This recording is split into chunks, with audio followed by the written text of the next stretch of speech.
are watching the flagship show on the world of soccer, covered here on The Soccer Show, where the Fired Up Network.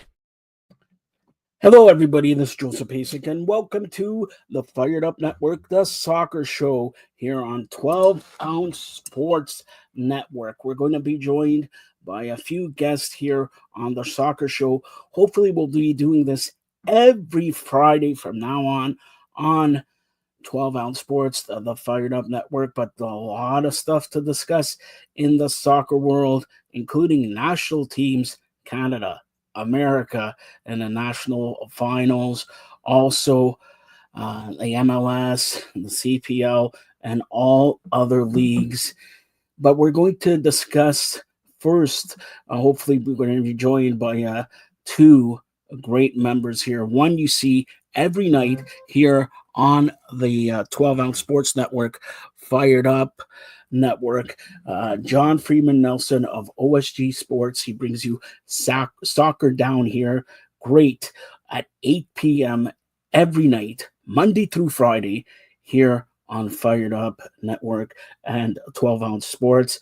And we're going to bring you saw him a couple of days ago, Carmen Asako, the coach of both the men and ladies for York University, also assistant coach of the national team, and used to be coach of TFC and York United. But hopefully we're going to be joined soon by those two, and hopefully we'll get the broadcasting legends, Dorman Norman, as we close out the show.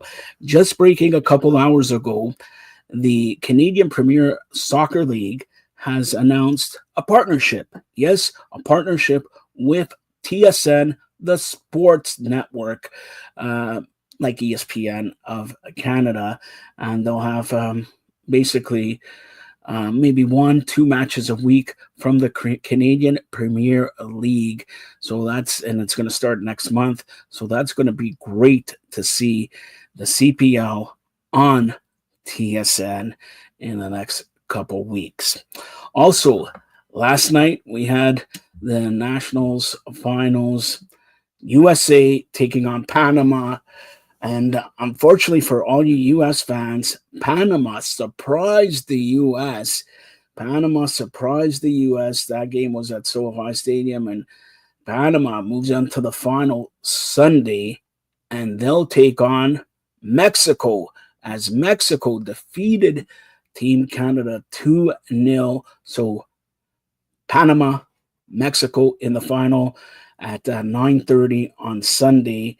At 6 p.m. on Sunday, the third place match between Canada and America, or should I say the 51st state in America. Anyways, Canada, America in the nation's final, third place matchup there.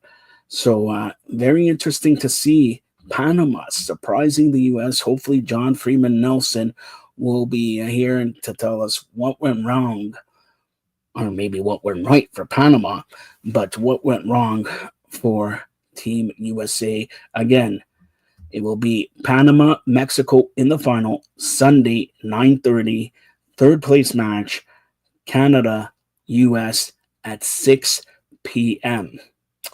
Now, of course, like I mentioned, the Canadian Premier Soccer League does not start till April, but they're going to have a few matches on TSN. This is a big coup for the Canadian Premier Soccer League, and we'll see how many games. Hopefully, it inflates middle of the year or next year. But again, now we're going to be joined by the Hall of Famer of OSG Sports in Atlanta. You can see him every night here on Fired Up Network, 12-Ounce Sports, John Freeman Nelson, 8 p.m. All right, John, hopefully Carmen has texted me. He's in the car. He's actually in the car and joining us now, so perfect timing here. All right, John from the U.S., Carmen from Canada. Here we go here. I'm going to ask you right now, what went wrong, John, for Team USA, and for Carmen, what went wrong for Team Canada? John, you start us off. I'm taking advantage of opportunities. When you have a go ahead and mute Mark real quick. There we go. Yeah, go ahead. When you have a team in Panama that plays a 5-4-1, and you know what they're going to do going in, and you end up on a field that is not regulation size, it makes it that much more difficult to try to work your way around a 5-4-1. And I don't think that the U.S. was working quickly enough from side to side or to draw Panama out from their defensive posture. And Panama just had the one opportunity at 90+4. They took advantage of it. And it's, it just, you shouldn't have this happen. But once again, you knew going in what was going on. You knew what the defensive posture was going to be, and you didn't take advantage of it. You are a superior club. And I think that if this does not serve as a wake-up call for Mauricio Pochettino in this particular, framework, then, I mean, literally, you have this, you have the Gold Cup, and literally that's the only organizational matches that you have before you're playing in the World Cup in 26. So it's a wake-up call for the U.S. for sure. I'll get back to you with another question, but here I'm going to go to Carm, and I'm going to say this for people who don't know here on 12 Ounce Sports. This guy's a coach. He's coaching at 1 p.m. For his team, men and ladies soccer, York University. Look at the dedication. Look at the friendship that me and John have. Look at the loser Canadian coach. Canada losing to Mexico. I thought we're going to celebrate like we did a couple weeks ago. Canada beating the United States in hockey. Canada beating the United States in soccer. I'm blaming this loss on you. I think we lost him, Johnny. I think he blew a circuit there. He blew. Go ahead. Hey, good seeing you, Joseph. Go, Carmen. Nice Joe, seeing you there? Yeah, I'm here. Thanks for coming. We lost him, Johnny. We didn't lose him. John is here too. Maybe he's on the island with John Locke. John Locke. All right. So talk about. I'm just muted for the chaos. That's all I am, brother. Yeah, he muted himself. But anyways, Carmen, let's talk. What happened? The U.S. You know what? Obviously, I think the word that we need to use is game breaker, game changer. Did the U.S. need that target up top? Did they need some other? Do they rely too much on, Pulisic and Musa and Weah and company? Do they need that person up top that kind of creates? I think that what you had a chance to bring in Diego Luna off the bench. You didn't do it, and you brought ho-hum for me. And then you had Patrick Adjumong, who really could be a good power forward, but Adjumong gets that second chance. I'm here. What's up? We lost Johnny. No, John is here. You can't see him because you got to keep your eyes on the street, not on your phone. What's wrong with you? Come on. God. Johnny's out too. You were out for a while. You know what? I'm just in the island. I'm at the island of Lost.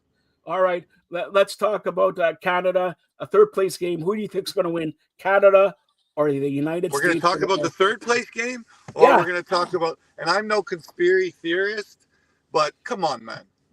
Well, how do you not kind of call a penalty on that action?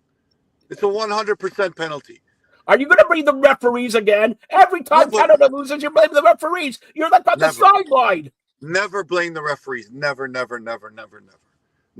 just did. How do you not call a penalty? That's blaming the referee. Yeah, because yes. In this case, I'm blaming the referee. 100%. How does he not call a penalty there? How? You just said you never blame the referees, and now you're just never ever blaming the referees.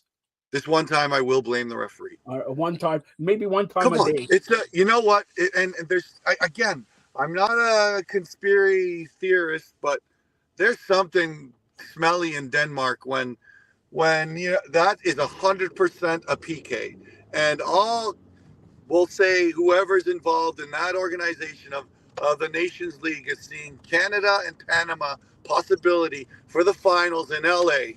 And I was privy to Canada games in Dallas, where there was less than probably Atlanta 2 game. That probably was resounding in that referee's headphones. No penalty, please, no penalty. I don't know. What does John say? He blacks out because he does not want to be part of the controversy. All right, he doesn't want to. But anyways, we got a short time. Who are you picking the third place match? I mean, it'll be a good game. I don't know. I think that if it's an open game, I think that the Americans are going to be surprised. I think it'll be a 3-2, 2-1 game type thing. Although Canada's having trouble scoring, but I think it's going to be a very open game. I think the U.S. and Canada are very similar in quality, very similar in pedigree of the type of players they have. I do think that this game will weigh largely on both teams because of the results and because of the situation. As much as we all think it's water under the bridge, but I think the Canadians are going to be. This is going to be very important for them. I think it'll be a very good game, maybe better than the final. And I see it. I mean, they're kind of playing the game down as a third place game, but I don't think that has any value or truth to it. I think it's going to be a very, very competitive game. I think it'll be an open game, and I think as we saw against Panama, Canada might be more dangerous in open play with Jonathan David and Tejan getting a longer run and Alphonso Davies getting up forward, and versus, for what I see, other than Pulisic, a lot of role players in Europe that aren't looked upon to be that assist guy or goal guy. All right, John. So there you go, Johnny. I just opened up a can of worms. John, let me ask you two questions here. Two questions.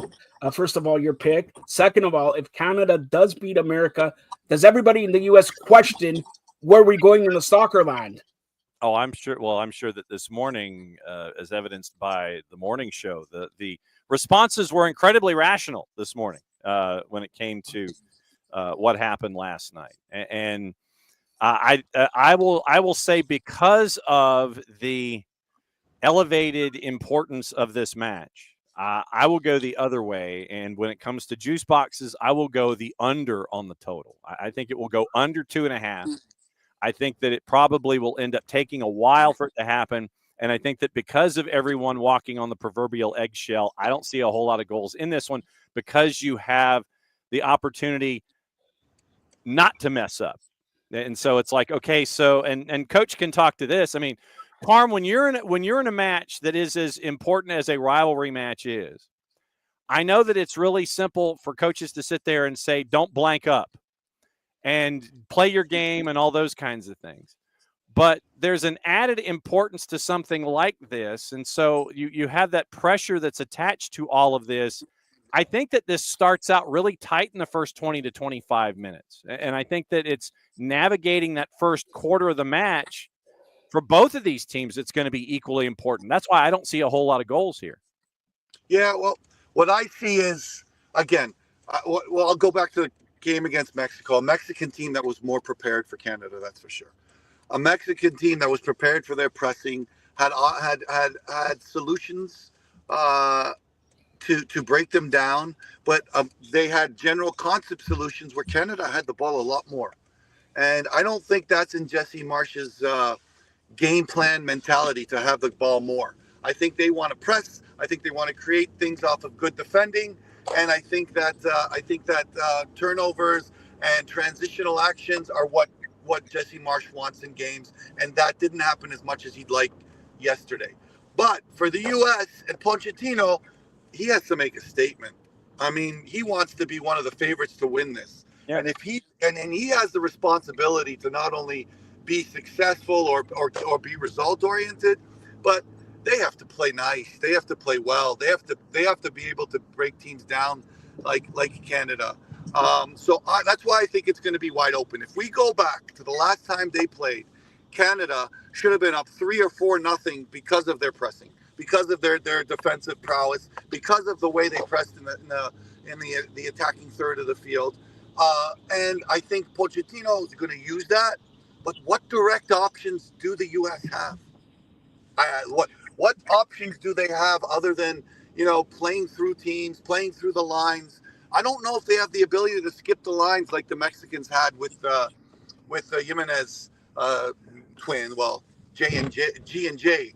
I don't think that they have those options to skip those lines. I don't think that they have that presence right now. So number one, they're going to have to find a way out to beat that press. And Canada's pressing was not as good as it has been in the past year under Jesse Marsh. But I do think that U.S. has a lot of pressure on them, not just to win, not just to dominate, but to score a lot of goals and entertain. And that's going to be a tough task. That's why I see Canada coming out victorious and scoring a lot of goals in transition. But again, the elephant in the room is, Johnny David missed a few sitters yesterday, missed a few half chances yesterday. Laren the same, didn't create as much as he should have. So, I mean, I think, and that's going to be the impact of the game. And the last time they played, Canada absolutely dominated, but they dominated without the ball. And yesterday was a different story. So, Pochettino has to play pretty football, has to break lines, has to play with pace, has to do all those things to entertain.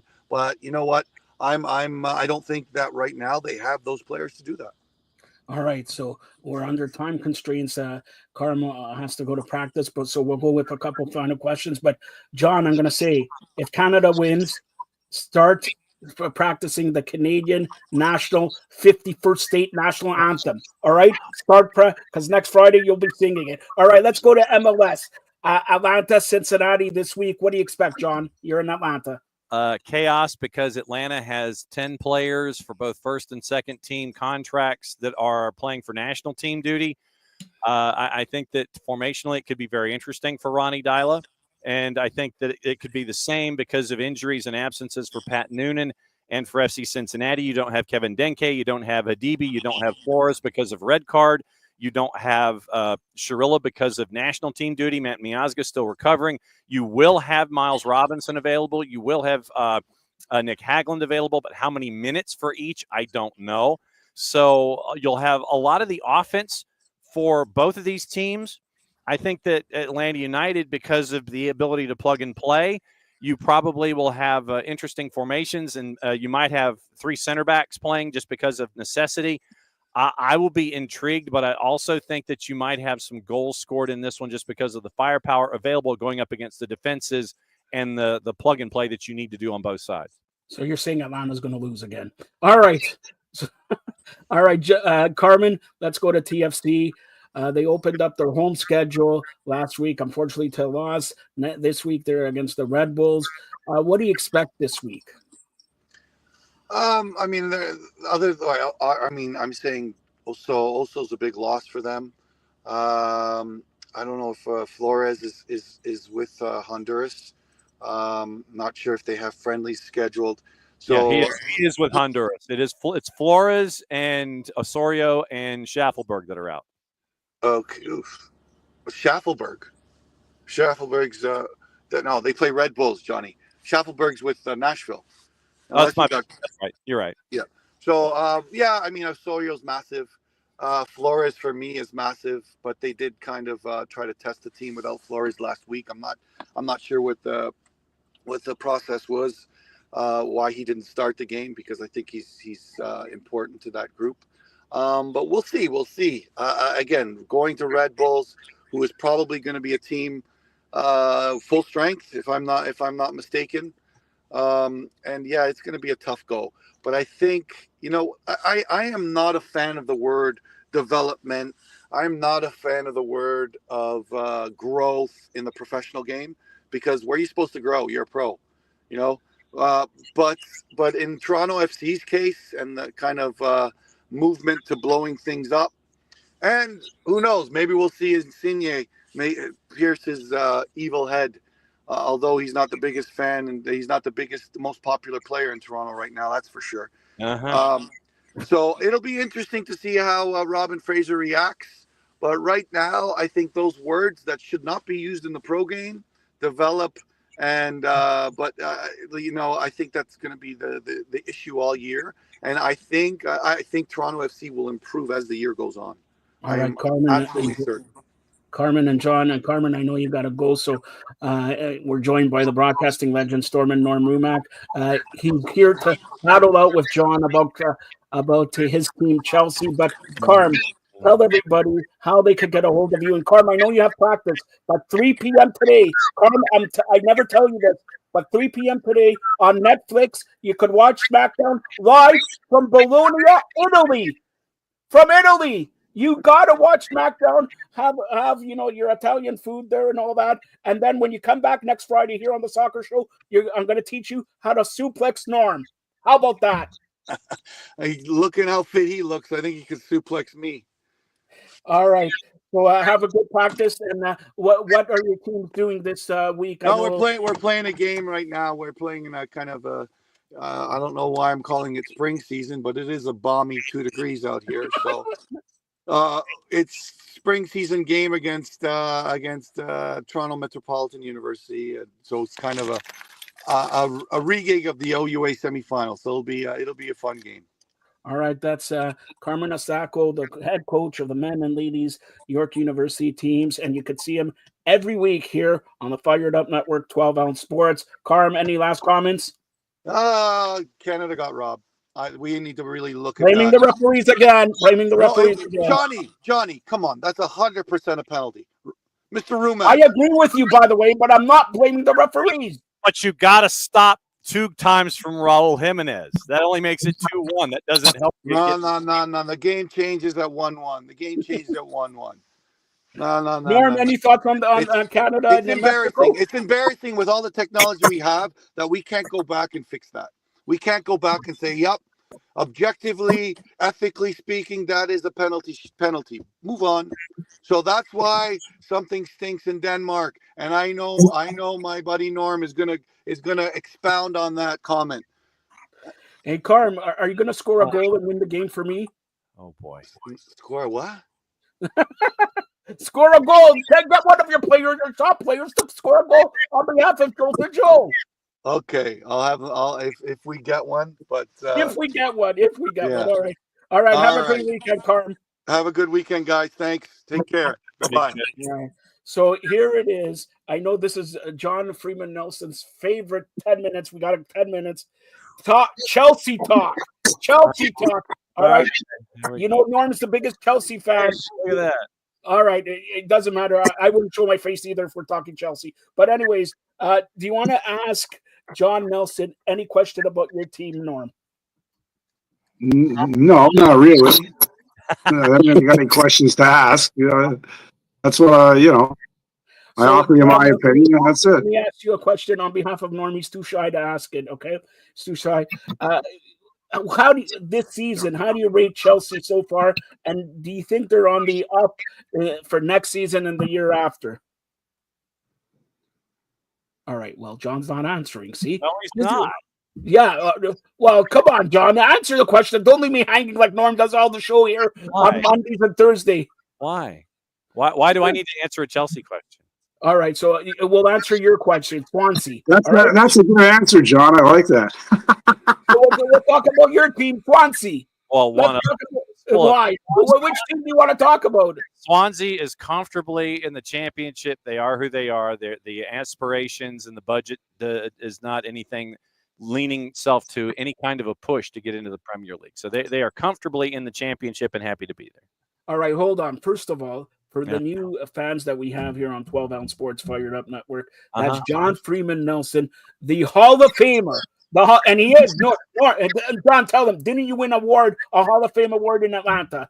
Well, I did through the National Association of Television Arts and Sciences in the southeastern part of the United States. Yes, I am what is referred to as part of the Silver Circle, which means that I am part of a rare group of individuals who have lasted 25 years or more in the market or in the region, and they deem the work that you've done to be worthy of being a part of this small group of folks that the National Association views to be of a Silver Circle status. And so, yes, I am a member of the Silver Circle involving Natus in the Southeast, yes. I don't know what you're saying, Silver Circle. You're a gold That's circle. what I call it. You're a Hall of Famer.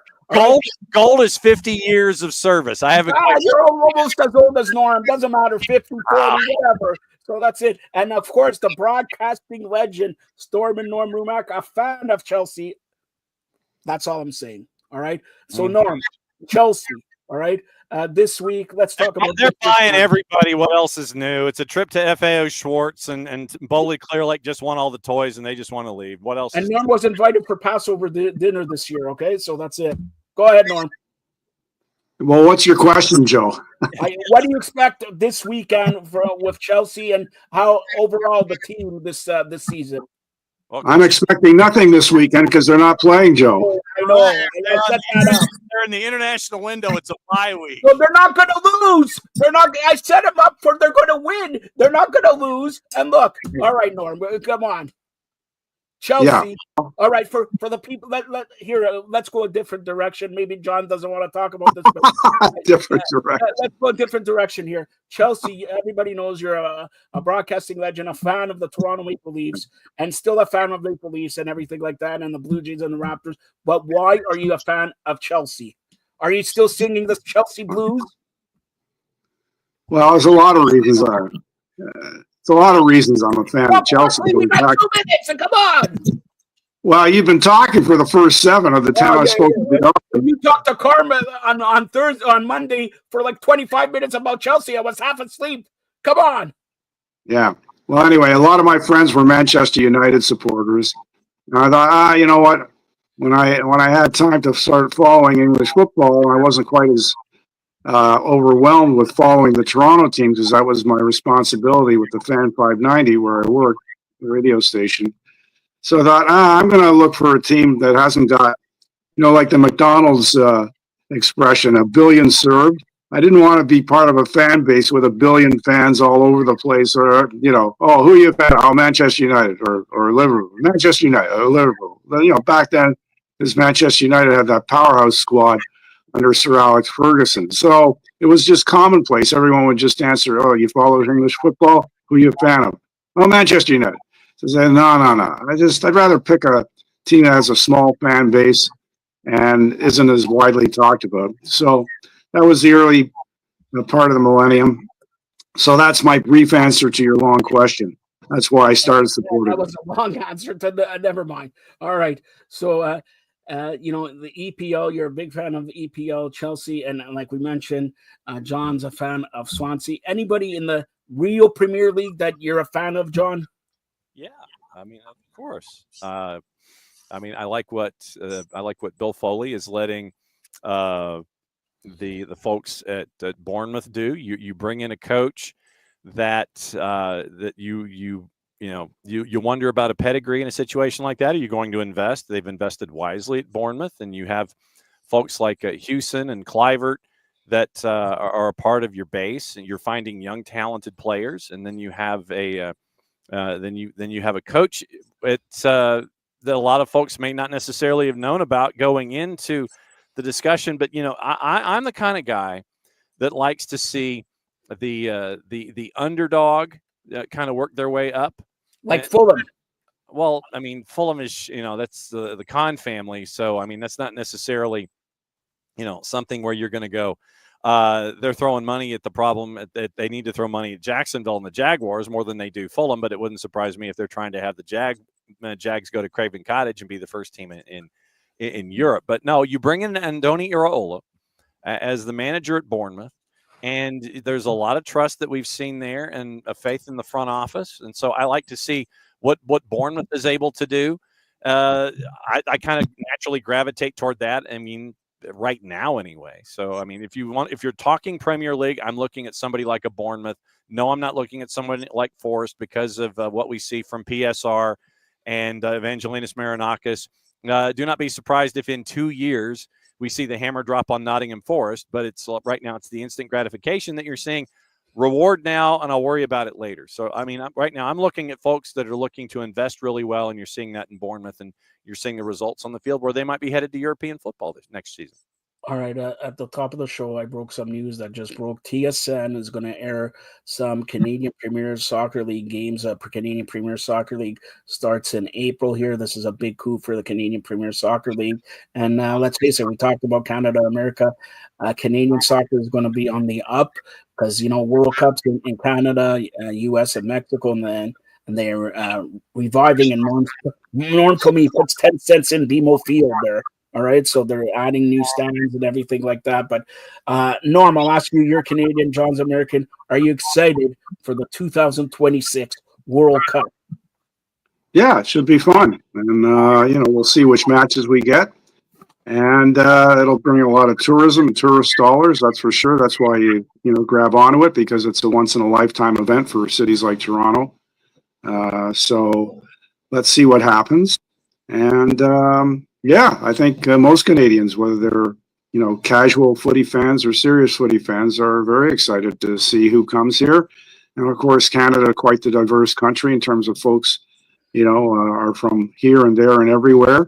So it's going to draw a lot of enthusiasm. The World Cup always draws enthusiasm in Canada. You see all these watch parties for people of various backgrounds. And, the rivalries sometimes spill into neighborhoods. For the most part, they're okay. They're pretty good. But Toronto has a large Italian population, Portuguese population, South American population, Asian population. So Toronto's like a perfect place to host an international event, and a prestigious one like the World Cup for sure. How about you, John? Were U.S. excited for a World Cup?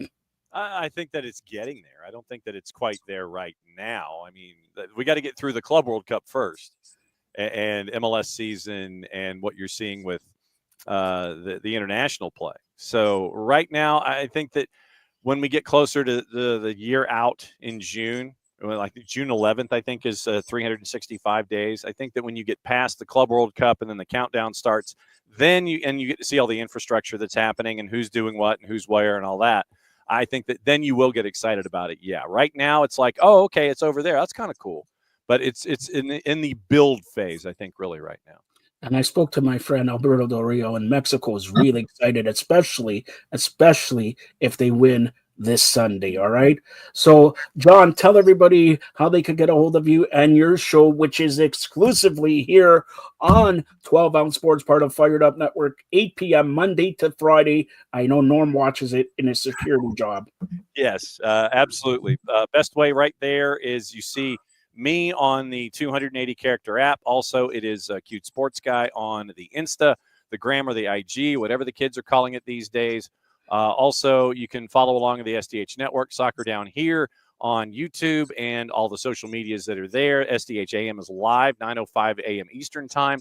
You get to see it live there. You get to see it on tape on Fired Up and 12OZ. So all over the place. It is Jason. It is Maddie. It is Jarrett. It is Nick. It is myself. All the moving parts that are the SDH Network coming at you from a bunch of different ways. And by the way, the show from this morning should be in your mailbox. All right, I'll check it, and you can watch it tonight at 8 p.m. That's OSG standing for. Go ahead. What does that stand for, John? Online Sports Guys. It's all that corporate branding stuff that we get into. Yeah, SDH meaning Soccer Down Here, and OSG meaning Online Sports Guys. All right, Norm, tell everybody where they can find you. And don't forget, me and Norm, Monday and Thursdays at noon, exclusively here on the 12 Ounce Sports Network. But go ahead, Norm. Yeah, well, that's where you can find me, is right here. That's the easiest place. Tell you quite honestly, I don't spend a whole lot of time on social media. As you shouldn't. That's a wise play by you. Just look at pictures of my sister. Well, that doesn't come through social media, Joe. Wow. But anyway. Wow. Oh, drop the hammer on the way out the door. All right, so go ahead, Norm. Anyways, yeah, well, like Joe said, you can find me here right on the 12 Ounce Network. And Monday, 12 noon, Thursday, 12 noon, we talk a whole variety of sports. So check us out there. And that means baseball, footy, North American football, of course, NFL, sometimes CFL, baseball, you name it, we cover it. Basketball, the NBA, of course, college. What about wrestling, John? What about wrestling? Yeah, I don't cover wrestling. Thank you. All right, so that's the broadcasting legend Storm and Norm Rumack. And here, I'm going to break the news here. I have just acquired, speak about wrestling, every week you're going to see the cat, Ernest Miller, here on 12 Ounce Sports Network, Fired Up Network, probably Tuesday or Wednesday, with his show, Cat's Corner. This week on Tuesday or Wednesday, we're going to air the cat interview with Johnny Swinger. And plus, in the next couple of weeks, we're going to have several great contests, even some maybe autographed pictures of Norm. All right. So, and I know nobody wants it, but he has it. Look at the palatial estates back there, John. Look at that palatial estates of Norm. All right. All right. So have a great weekend, everybody, and watch footy. And John, you get the last word. You say who's going to win, USA or Canada, on Sunday at 6 p.m. third place match. U.S., but it's going to take a while. So overtime. All right. For John Nelson, Norm Rumack, and Carmen Asako, you've been watching The Soccer Show here on the Fired Up Network, 12 Ounce Sports. Thanks a lot, guys. Anytime, my friend. Thank you. The world of soccer, covered here on The Soccer Show, where the Fired Up Network.